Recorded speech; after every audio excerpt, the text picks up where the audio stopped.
Welcome to the Bear Rumble Podcast, your home for everything BHP football. Each week, we dive into the greatest games, preview what's coming next, and share the stories that make Belton Honeypath Bears football special. From legendary coaches to unforgettable moments, this is where Bear Nation comes together. This is the Bear Rumble Podcast.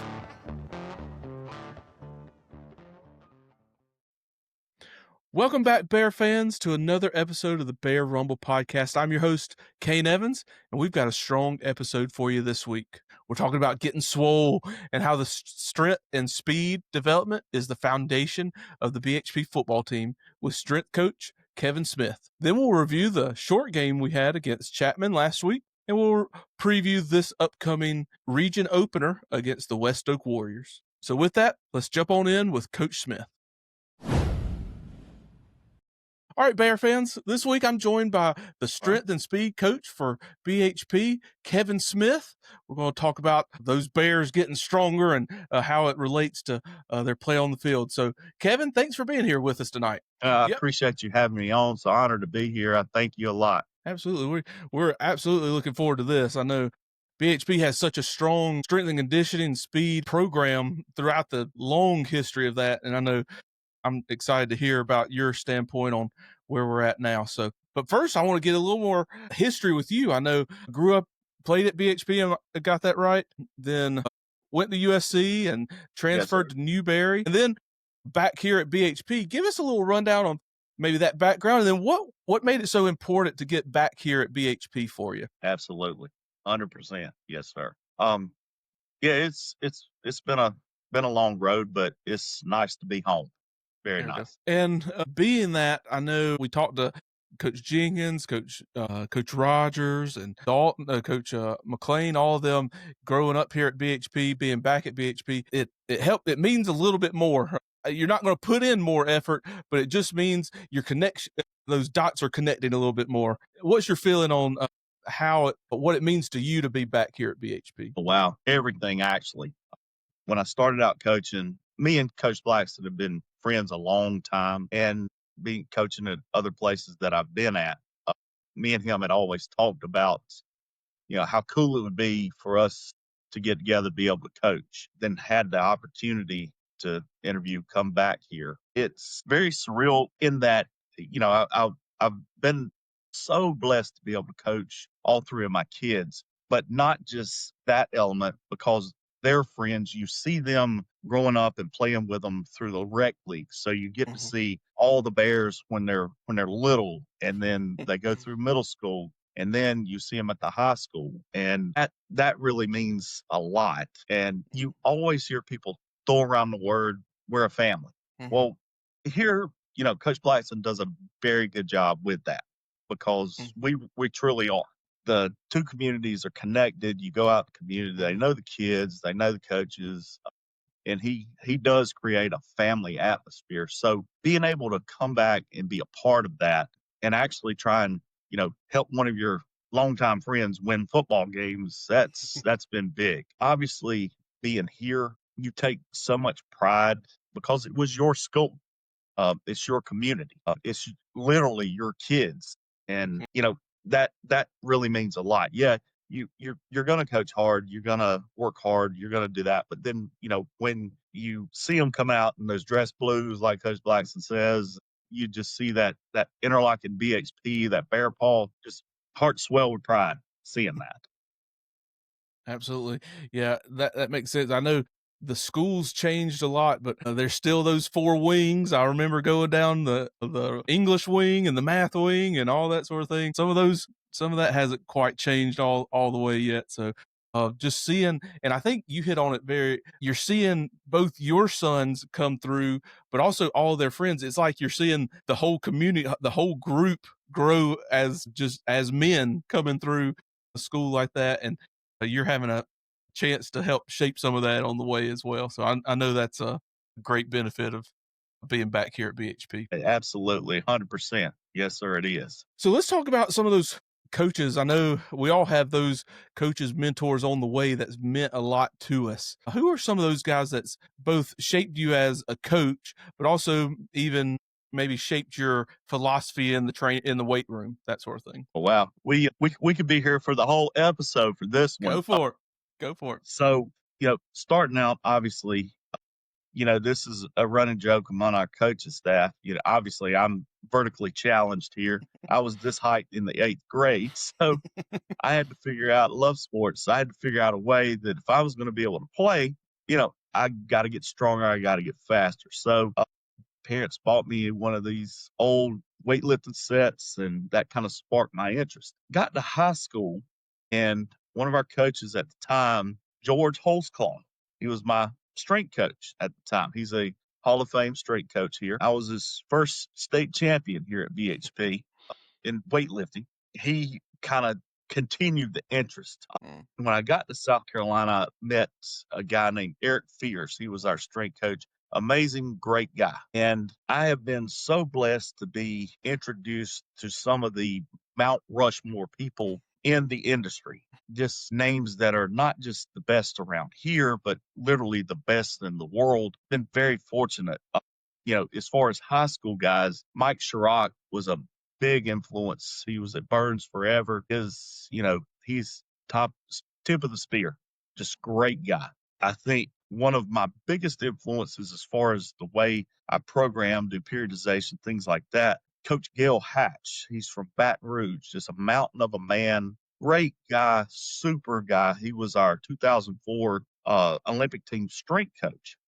Okay. Taught me his program. Didn't know me from Adam, but took an interest in me, introduced me to a lot of other people. In fact, one of his coaches, Tommy Moffitt, who's now at Texas A&M, great guy. One of his athletes he trained in the Olympics, Matt Bruce, was a Catholic high school in Baton Rouge. There's been so many. Tony Smith at Gaffney, Craig Fitzgerald, who's now at Boston College. It's almost like a coaching tree that I was kind of adopted into by Coach Hatch. And there's Paul Jackson, who's with the Jacksonville Jaguars. All of these people have influenced me all over. Joey Batson at Clemson, just a super guy. You look at these guys, and again, being in this industry, strength and conditioning, you see them on TV, you see them at these high-profile jobs and things like that, and they will take the time to sit there and answer questions. Sometimes we'll talk about, weightlifting. 9 times out of 10, we're talking about our kids and our family and everything else. I think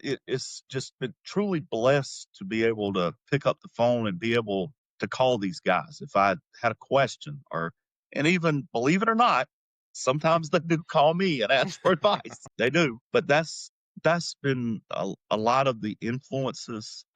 Coach Moffitt, who again I mentioned, who's at Texas A&M, he has kind of shaped as far as not only the periodization, the programming, the things that go on, how you set up the workouts and all that, but the little things. I mean, just the details are what matters. And I've also been blessed that Coach Blackston, he is a firm believer in weightlifting. He's right there. We work together with this, and he believes in those little things as well. Even things to when you start a drill, your toes are always behind the line. Things like that work in those little self-disciplines that does matter later on down the road. Yeah, I think you hit on it a good bit, where it's such a great feeling when we look back on we were at the right place at the right time, by no means of us doing anything. You know what I mean? Like, people were put in our kind of orbit without, and that just goes back to, I think we feel the same way. A higher powers put those people in our lives for certain reasons. So it's great to look back on that. And I think you hit on it too. A lot of people think of coaching trees as that head coach taking assistant coaches and they become head coaches, but never really thought about it on the weightlifting side. I'm sure there's those different programs that come off of different trees, and it's just amazing how that can grow depending on how you who you meet and how you feel and all that sort of stuff. So that's great. Well, touching on that a little bit. It's comical because Vic Viola at at Baylor, Coach Mhm. Moffitt, now Paul Jackson, who's with the Jacksonville Jaguars, you could probably lay. Now, keep in mind, they do a whole lot more. They have a whole lot bells and whistles than we Yeah. do, Yeah. a whole lot many different things, but you can lay our programs side by side and really couldn't hardly tell a difference. And it all goes back to, Coach Hatch Mhm. from the beginning. So, yeah, and you're right. The people that, the good Lord just put in your lives to shape you, not only in the weight room, but also outside of it, make you a better person, a better Mhm. coach, all those things. It, again, just really been blessed to know these folks. Absolutely. Let me I wanna talk, just real quick, we talked about it a minute ago, but, your wife is the athletic trainer for the BHP, and then, you coached your son, you've coached, with your son, that sort of thing. Coach Blackson's always talking about family. What's it mean to you to literally be family coach alongside your, literal family? Well, that's been amazing. Mhm. It really has. Now, let me let you and Bear Nation in on a little secret. 9 times out of 10, strength coaches and athletic trainers go together probably about like Boston Red Sox and New York Yankees. However, she's the boss here at home. So There you go. we really have a very good working relationship. So that's been very good. We complement each other as far as injuries, rehab, things like that Mhm. go with our players. Being able to coach your kids it's really undescribable because you get to see them grow from, ninth grade, 10th grade. I get to see them grow in the weight room, Mhm. how special it is. Even and not just my own kids, even like Coach Blackson's son, Mhm. being able to coach him. We were, workout partners until he got incredibly strong, way, way out of my league now. But just that connection, there's not very many people that are in a profession where you get to interact that much with your kids. And Yeah. it's not as much in the weight room or on the field. It is that, but being Mhm. able to mold them as men as best you can and Mhm. doing that. Oh, excuse me. That's big, and that's a responsibility that is not taken lightly because you're around them. All of these kids, you're around them more than their parents are, Mhm. and being able to be fortunate enough to be around your own kids. Like last year, yeah, at state championship game. Mhm. Had one son playing, both of my other ones on the sideline. Coach Blackson's Mhm. son's on the sideline. It wasn't the outcome we wanted, but again, just the moment of being there with all them, being able to Mhm. talk to them, communicate with them, interact with them at that big of stage right there it's truly amazing. It really is. Yeah, and I can remember back when I played in the state championship, it was that like I remember one of the things I remember of that game, Coach Green met his two little kids at the 50-yard line. They said a prayer before they came and got their medals, that sort of thing. It's the first person I wanted to go see in the stands was family and that sort of thing. It's just great to have everybody kind of on the same page and striving for the same goal too. So that's great. Let's talk a little bit about some being a strength coach.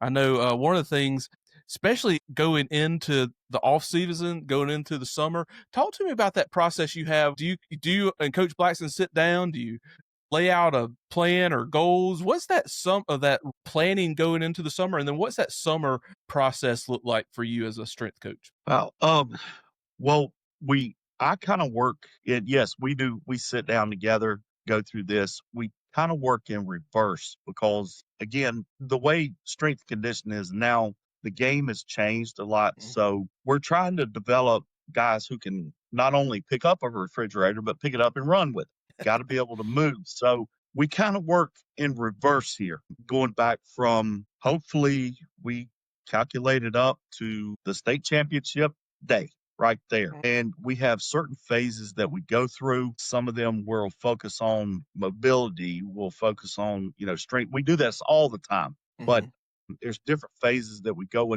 into. So this starts really back in January. As soon as the season's over with, we go ahead and get started. We go ahead and start with rehabbing certain people Mm-hmm. with deficiencies or imbalances, things like that, then go ahead and start building for summertime. When summer gets here, it's a little bit more fast paced because in the winter, we can lift, we can run, we can work on being explosive, being powerful, work on our mobility, being able to bend. When summertime gets here, now you got to take into account we got sevens, we got lineman camps.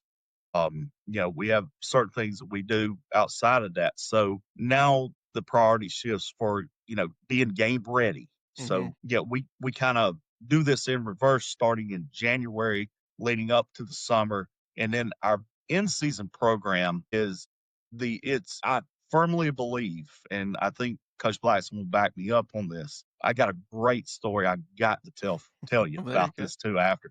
But our in-season program, I think, has been just the base of our success because most people will maintain or worry about, leaving a little tread on the tire, for Friday night.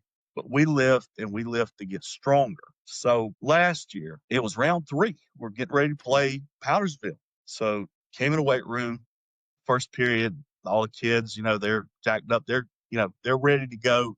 They, itching to get at Powdersville.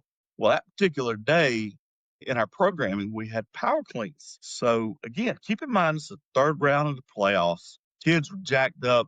They're ready to max out on power cleans that day.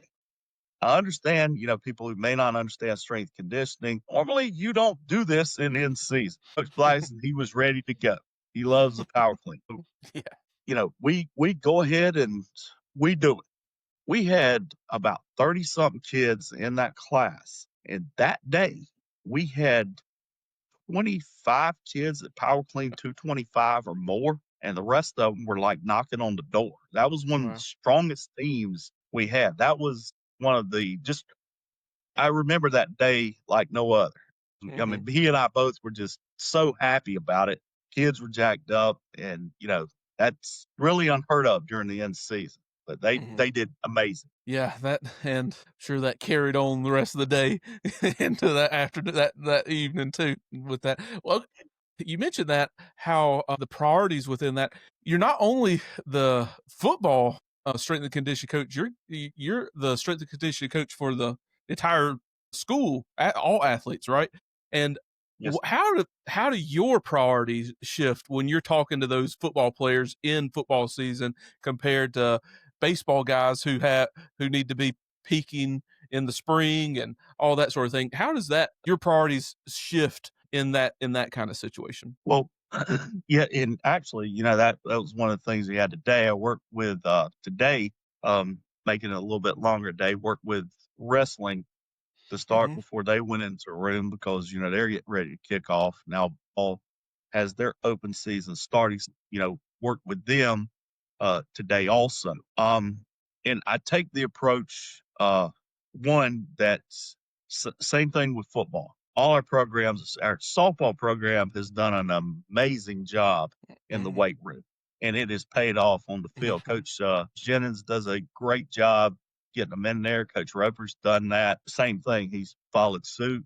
Guy Howard, who was here, same thing. But the only difference is because you're dealing with kids who are underdeveloped, so they need basic strength, basic power, basic everything. So I really maybe change up some of the lifts a little bit, but the basis is kind of still the same. Obviously, want to protect baseball, softball's wrist, shoulders, things like that. So it's still the basic workout, but we adapt some things, some of the exercises just to make it more joint friendly for baseball and softball. We are having, speaking of that, the other sports, our girls have done amazing. I'm having after school kids that don't have weightlifting, they're coming in after school. I'm averaging 50, 60 kids in the weight room, after school. In the summer, it's the same thing. They show up. They do. We actually have a new soccer coach, Coach Brophy. He's done an amazing job with football. Going to do an amazing job with soccer as well. He has soccer players in there this summer, so I was thrilled about that as well. The more the merrier. If I can get them in there, make them more athletic, make them a little bit stronger, make them feel good. So the priority, I don't know that really changes as much because each one of them, I know, we're in football season right now. Mhm. That takes a lot of the attention. But as a strength coach for all sports, your priorities have to lie within every one of them. Uh, I think, and when I stepped into this position, when Coach Lee Croy offered it to me, I would go watch the other kids and watch the other sports, support them. But now it's almost like you have a vested interest in Mhm. basketball, girls Mhm. basketball, softball, track, every bit of it, because that's your product on the field. Absolutely. So you really do have a vested interest in that. Yeah, and as a strength coach, sometimes, especially in off seasons, you'll spend more time with the athletes than the head coach of their sport sometimes. So I know that's definitely something. I'm glad you mentioned Coach Brophy. He the P coach at my son's school, and they've been on to me to get Brophy on the podcast. So I'm gonna have to get the kicker coach on the podcast at some point. So we'll have to get on to him Would be Friday. So entertaining. yeah, there you go. Let's talk about the weight room. What makes, and especially this current football team, what makes this team special when it comes to the weight room? I guess to use a word would be gritty. And what I'm saying is, max days on whatever we're doing, they want to compete. They do Okay. like to compete. They Hmm. like that. And you can see them when max days comes up, we crank up the music in there and they really get after it.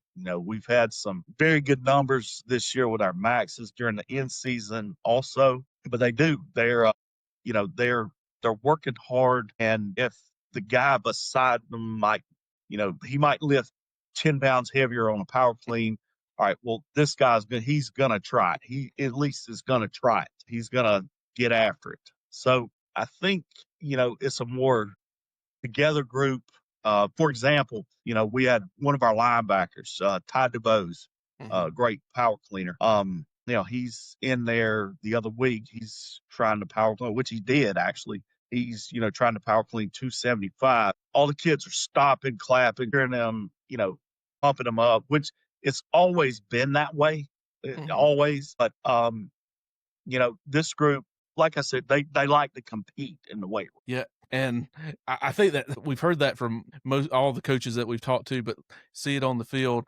It's not just in the weight room. It's a that can describe this group from if they were playing checkers, they were at field day, anything like that. It looks like, and then on Friday night, I think they can start sniffing that those shutouts and that competitiveness, and the offense doesn't want to hear the defense doing better. They go off on a 12 play drive, something like that. It's great to see that, and it's coming out from all aspects of the team. So it's great to hear that It it's is. there too.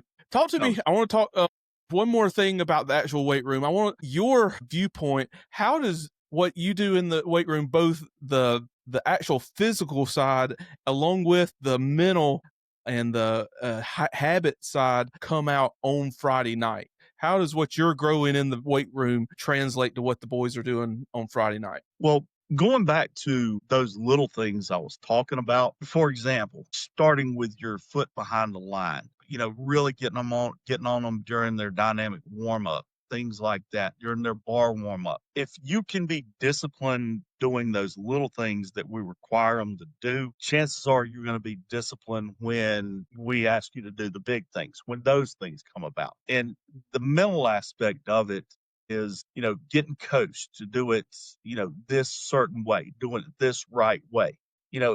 Nowadays, kids, they don't really like to be criticized too much, Yeah. but our kids, they will take coaching. They do, especially, this group. They will take coaching. And when you can do it in the weight room setting, again, when you're tired, when you're hurt, when Hmm. the game's close, it's going to come out then as well. Because when you're Hmm. constantly hammering, doing the little things right, doing the little things better, it's going to show up. Now, as far as our strength, we're have been and always probably will be as strong as anybody around. Getting kids to move and have good movement, just those little things, touching the line when we run a drill, little things like that. Again, it reinforces everything you do on the field. Yeah, and that makes sense. And at the very least, at least what I see, you're building that foundation. And whenever tough times come, that's what reveals that foundation. And it's definitely from where I'm sitting on Friday nights, it definitely can be seen, and it's a testament to all the time and effort you've put in the weightlifting side with the guys. So I got one more, and how we always like to talk about memories. I know older I get, the more sentimental I get. So I always want to hear that from you, and then we'll hit a couple quick lightning round questions. But you've been here with BHP for a little bit now. What are some of your biggest, most important, most special memories that you've had, both in the weight room and on Friday nights with the Bears? Wow. God, there's so many. My oldest son, when he played, Bryce, that group with Avery Reese, all those guys, it was cool. They never lost to Daniel Wren and winning those region championships. That was just so special there. Then, moving further ahead, I was fortunate enough to be coaching defensive line. Not saying this because he's my boss, but real close with Coach Blackson's son. Just one night up at Walhalla, just watching him wreak havoc on all those kids up there. They couldn't block him. So that one was real special. God, there's been so many. Then again, seeing my son Brody play in a state championship game, fight his guts out, just having all my sons on the sideline, and obviously Will Blackston there as well. That one was very, very special. God, there's just been so many. And again, it goes back a lot to seeing the kids, like an Avery Reese or like a, Milk Dud who played, with my son. I've seen these kids come over and, tripping popsicles in my kitchen floor and seeing them on a big stage, having success and smiling. And one of the things, just touching on these memories, there's been a lot of good ones. The one thing that I don't think a lot of people understand how tough it is not only when it's your son, because last year was very, very hard. My son graduated. When all these kids graduate, they're gone and you're left here. And it's very hard to recycle and start over because, you get close to these kids, you've seen them grow from rec league to middle school to, their senior year. And then that last game, it's over with. And God, just so many memories. Yes, I could sit here for hours talking about all the games, that we won, that we played, that, it's just been great here. Yeah. Just been great. Yeah. And I mentioned this, I think I've told about every coach that we had on here, but I truly mean it. I can see it on Friday night. It's never those guys who come back. It's never just a handshake or something after the game. You guys are searching them out. It's so evident that you guys take so much pride, put so much energy into these guys that they're just like Coach Blackson said. It is a family. It's once a bear, always a bear kind of thing. So it's definitely a testament to you as a coach and the coaching staff as a whole. Those memories are tied to people more than games a lot of times. So I can definitely see that. It is. One of the most special things, and this is just from a personal aspect, is on my birthday, on, Father's Day or Christmas, whatever, all the tons of old players that will just reach out with a text and, wish, happy Father's Day or that. And that, that makes me emotional, but that's why you do it. Absolutely. That's why you do it. Absolutely. Yeah. Anybody can win a game. It takes something special to connect with kids like that. So that's great. All right, let's hit a quick lightning round. So I got 5 questions for you. We'll go pretty fast and I'll get you out of here. So favorite exercise in the weight room. What do you like to put the kids through? Power clean. Power cleans. It works at all, right? Yes, sir. Yeah. All right. What's your go-to weight room hype song when you're doing those maxes? What you put on? God, I slowed down the light in here. I'm the worst. I'm more of an AC/DC guy. All right. Coach Blackson, he likes some Kid Rock.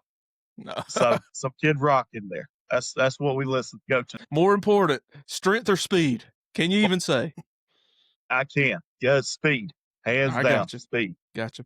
All right. What's your go-to cheat meal after the workout? Now keep in mind, I don't live like these kids do it anymore. So, my wife's a great cook. Actually, some chicken Alfredo is my There you go. best. There you go.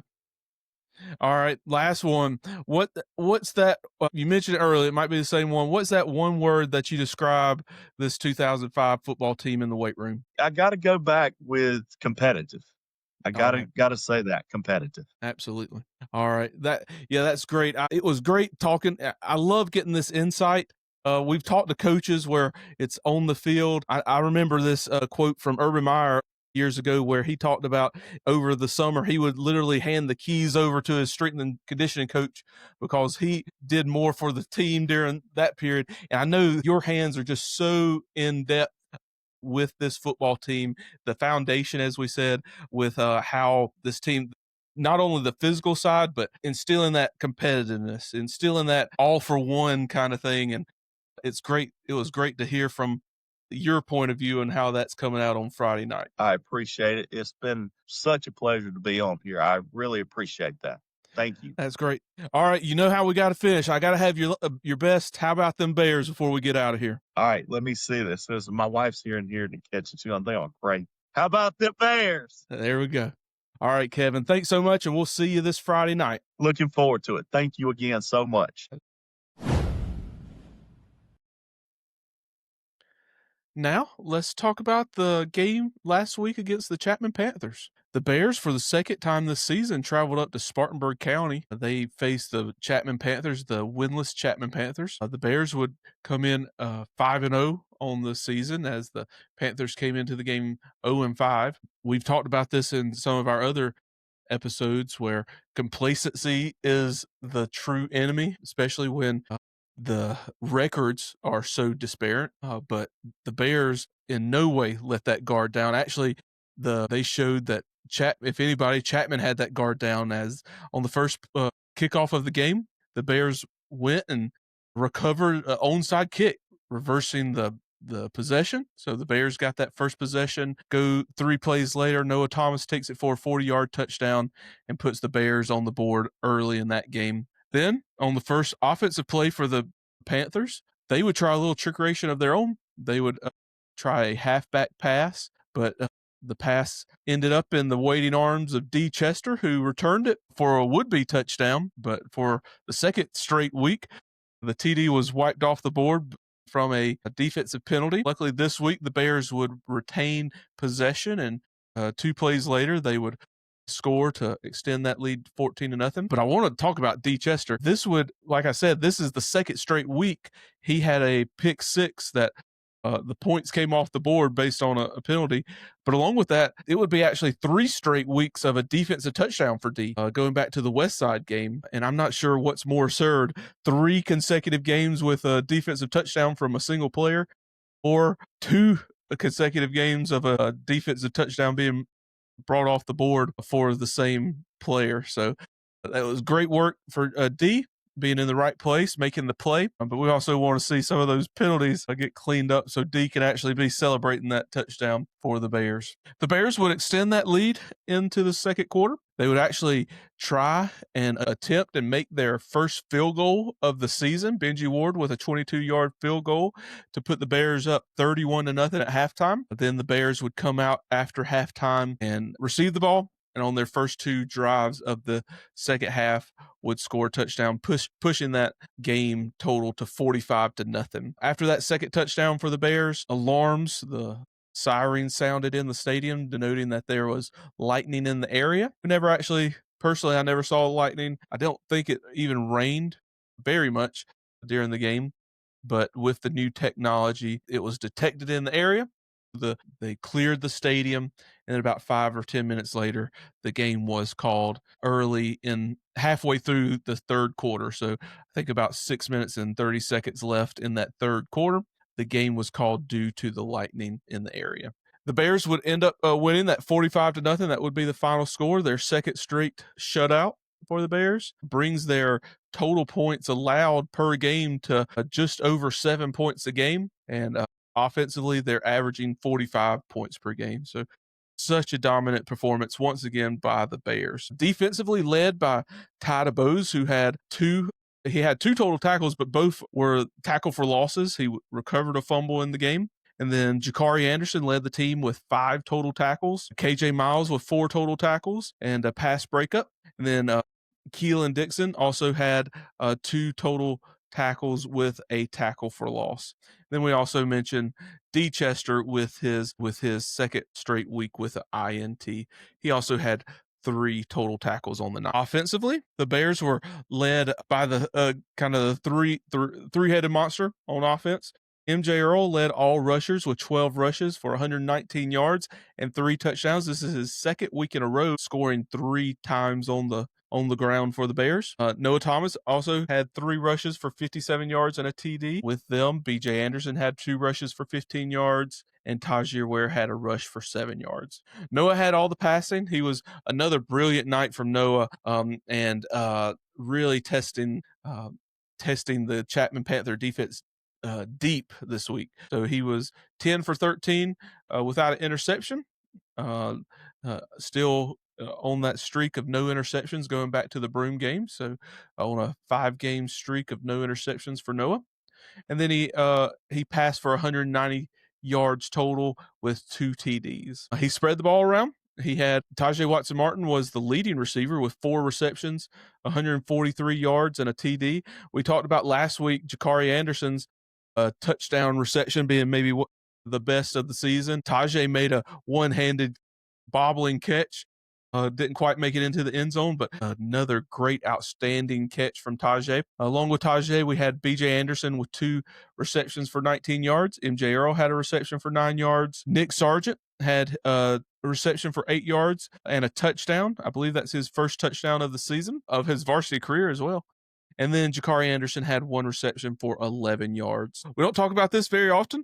I know we need to give a little more shout out to those special teams. Benji Ward was, as we said, 1 for 1 on the field goal attempts. So the first attempted field goal of the season, and it was a made attempt. And then he was also 5 for 5 with PAT attempts. Along with Benji, Russ Parnell added up PAT attempt, and he made that attempt.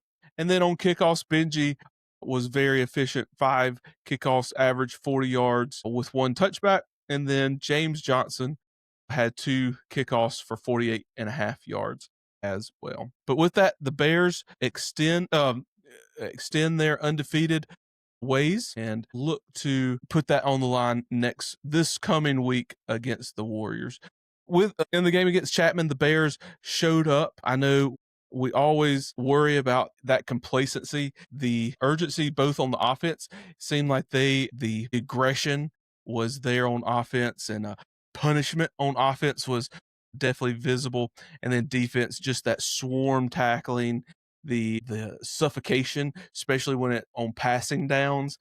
Just you see that athleticism in all aspects for the Bears showed up again against the Chapman Panthers. But with that, the Bears ended the night. They got to go home a little early. Got to make that hour and 10-minute drive back to the school. Got home a little earlier than they usually did. But with that drive, they also came back with another win to go 6-0 on the season. But with that, now we'll jump over into the preview for the West Side. Now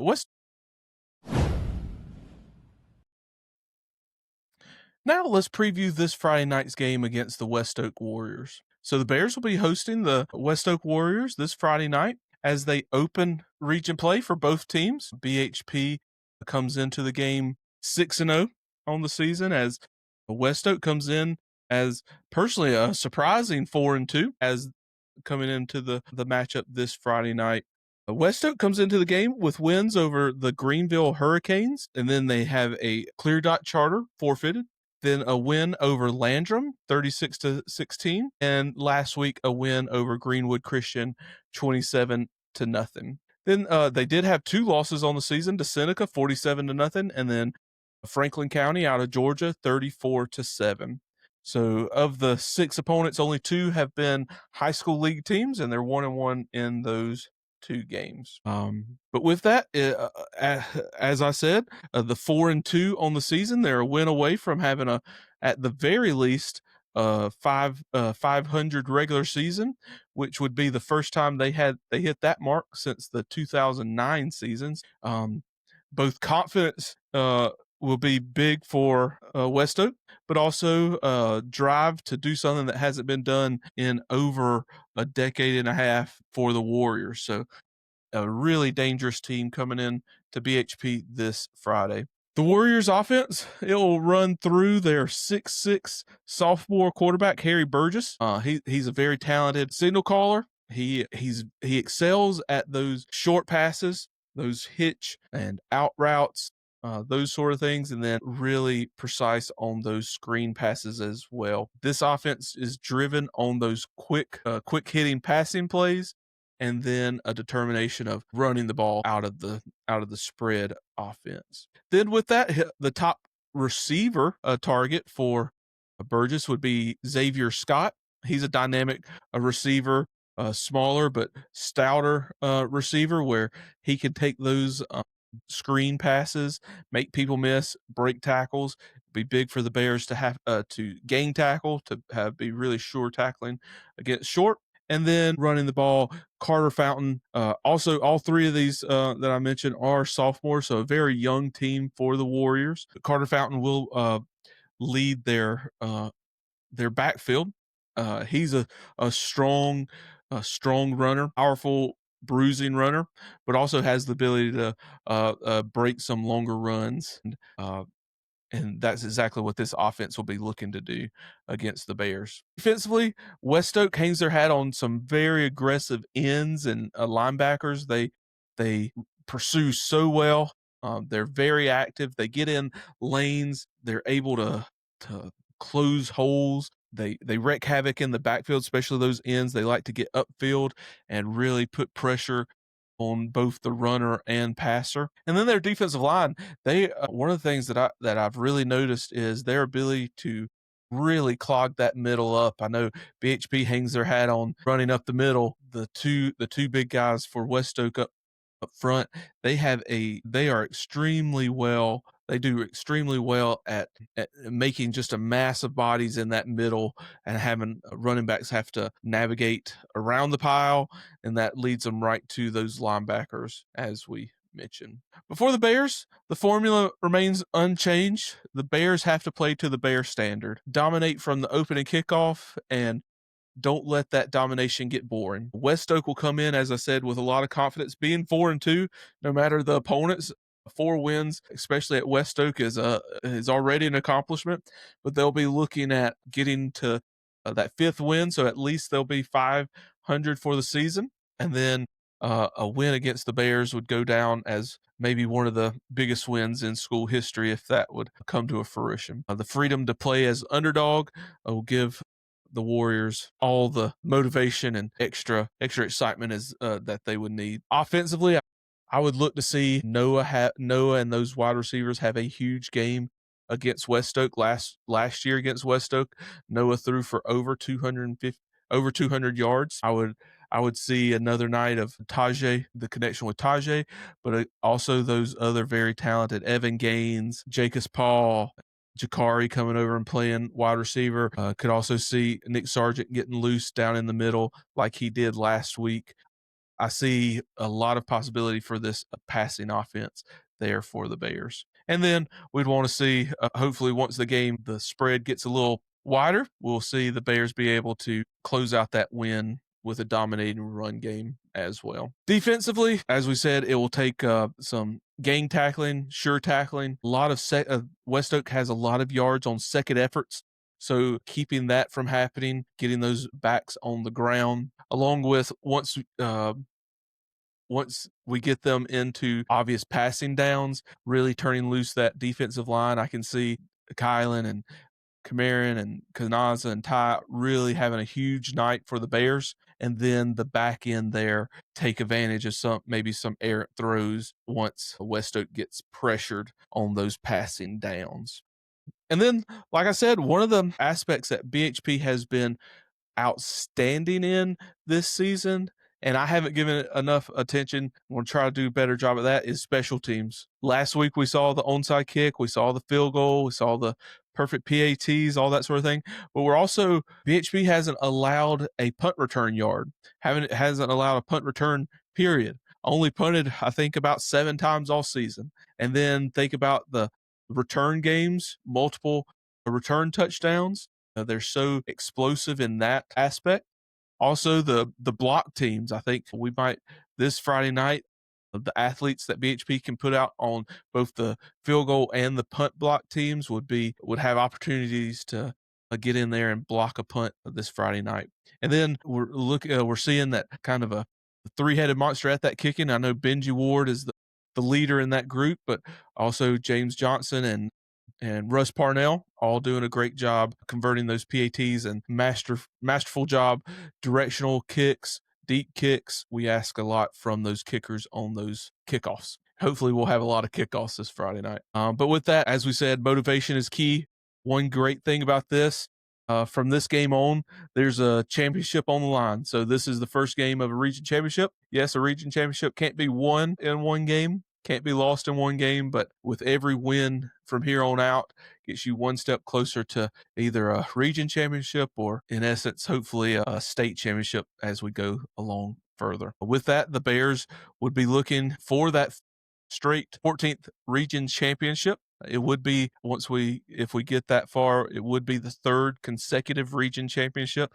Last time the Bears have won 3 consecutive region championships would go all the way back to the 2006 season. So it's been a while. With that, let's talk about, I'll give you 5 quick stats to get you ready for the game against West Oak.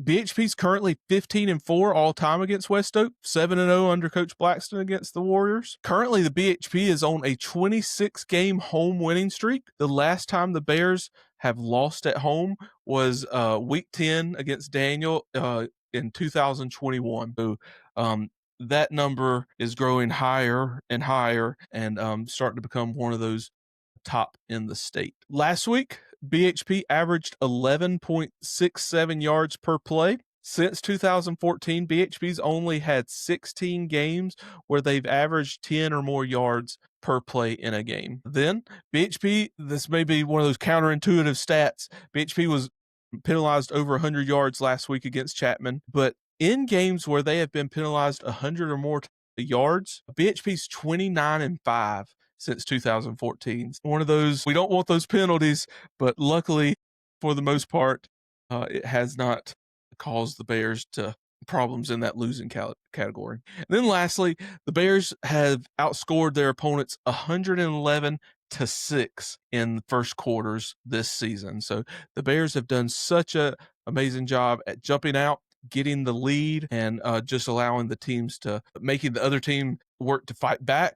And then that also puts BHP in the driver's seat to be able to dictate their will on the game. So with that, this Friday night is back at home for the Bears. We want to see all Bears fans pack out the stadium. It's the opening region game for the Bears this year, and it will be a great time, a great opportunity to see these Bears in action once again. So with that, Bear fans, that's another episode of the Bear Rumble podcast.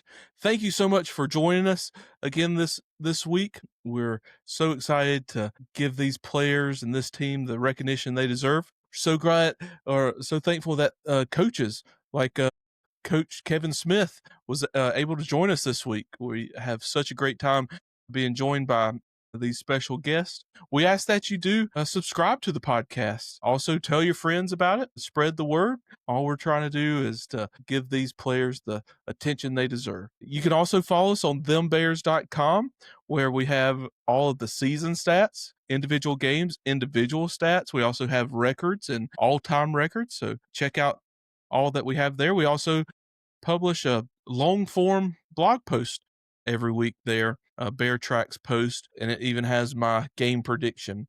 So feel free to review all of that throughout the week. And then on Friday, follow us on Facebook and X, where we are live tweeting the game, all of the highlights, scores, and stats throughout the game. And then on Facebook, we also finish the night with the final result and the top stat performances of the night. But with that, we thank you once again for joining us this week. And just like always, how about them Bears?